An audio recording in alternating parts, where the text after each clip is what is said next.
గౌరవ ముఖ్యమంత్రి వర్యులు వైఎస్ జగన్మోహన్ రెడ్డి గారిని ప్రత్యేకంగా విశాఖపట్నంలో ఉన్నటువంటి ప్రతి క్రీడాకారుడు క్రీడా సంఘాల తరపు నుంచి అభినందన తెలియపరుస్తున్నాం. ఎందువల్లంటే దేశంలో ఎక్కడ కూడా ఏ ముఖ్యమంత్రి కూడా ప్రవేశపెట్టినటువంటి ఆడుదా ఆంధ్ర అని ప్రవేశపెట్టి ఇటు రాష్ట్రంలో నలుమూలలో ఉన్న క్రీడాకారులందరినీ కూడా ప్రోత్సహించాలి, వాళ్ళలో పోరాట పటిమని పెంచాలి, గెలుపు ఓటములకి వాళ్ళని తీర్చిదిద్దాలి అనేసి ముఖ్యమంత్రి గారు ఎంతో దూరదృష్టితో ఈ ఆడుదా ఆంధ్ర ప్రవేశపెట్టడం జరిగింది. అభినందనీయం. ఎందువల్లంటే పిల్లలు కేవలం చదువులకే పరిమితం అవ్వకుండా దేహదారుడ్యం పెంచుకుంటూ మానసిక ఉల్లాసాన్ని పెంచుకుంటూ మరి ముఖ్యంగా ముఖ్యమంత్రి గారు ప్రవేశపెట్టినటువంటి ఈ క్రీడలు ఏవైతే బ్యాడ్మింటన్, ఖోఖో, క్రికెట్ ఇలా అన్ని క్రీడలు ఉన్న క్రీడలలోని మీరు పోటీ పడండి, మీ ప్రతిభను చూపించండి, మీరు గెలిచినందుకు మెడల్సే కాదు పెద్ద మొత్తంలో మీకు క్యాష్ మనీ ప్రైజ్గా ఇవ్వడం కూడా జరుగుతుందని చెప్పడం జరిగింది.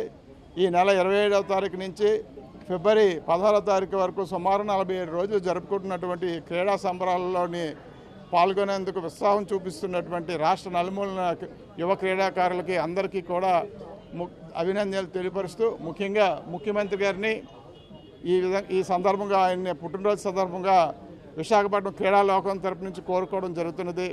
అయ్యా, ఈ రాష్ట్రంలో ఉన్నటువంటి మహిళల్ని, రైతుల్ని, యువకుల్ని, కార్మికుల్ని అందరికీ కూడా మీరు ప్రోత్సహిస్తున్నారు.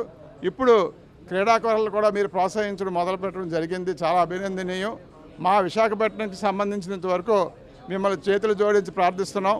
మా విశాఖపట్నంలో మైదానాలకి ఫేస్ లిఫ్ట్ కల్పించాలని, టర్ఫింగ్ కల్పించాలని, సింథటిక్ ట్రాక్స్ని ఫెసిలిటీస్ కూడా మీరు మాకు కల్పిస్తే మొన్నే ఎల్లాజీ అన్న అమ్మాయి కామన్వెల్త్ గేమ్స్లోని సిల్వర్ మెడల్ కూడా సంపాదించింది. విశాఖపట్నం నుంచి రిప్రజెంట్ చేసి మా విశాఖపట్నంలో మంచి అథ్లెటిక్స్ కూడా ఉన్నారు, ఫుట్బాల్ ప్లేయర్స్ ఉన్నారు, బాక్సర్స్ ఉన్నారు. మీరు ఈ మధ్యకాలంలో విశాఖపట్నంకి క్యాపిటల్కి ఇవ్వడం జరిగింది. మేము ఎంతో ఆనందిస్తున్నాం. మీరు మా విశాఖపట్నం వస్తే యావత్ క్రీడా ప్రపంచం అంతా కూడా విశాఖపట్నంలోని క్రీడాకారులు అందరూ కూడా మీకు స్వాగతం పలికేందుకు సిద్ధంగా ఉన్నారు. ఎందువల్లంటే మీరు వస్తున్నారు, ఈ విశాఖపట్నంలో క్యాపిటల్ ఎగ్జిక్యూటివ్ క్యాపిటల్ని సెలెక్ట్ చేశారని చెప్పిన దగ్గర నుంచి కూడా మా విశాఖపట్నం ఎంతో ఫాస్ట్గా అభివృద్ధి చెందుతుంది, ఇన్ఫ్రాస్ట్రక్చర్ పెరుగుతుంది.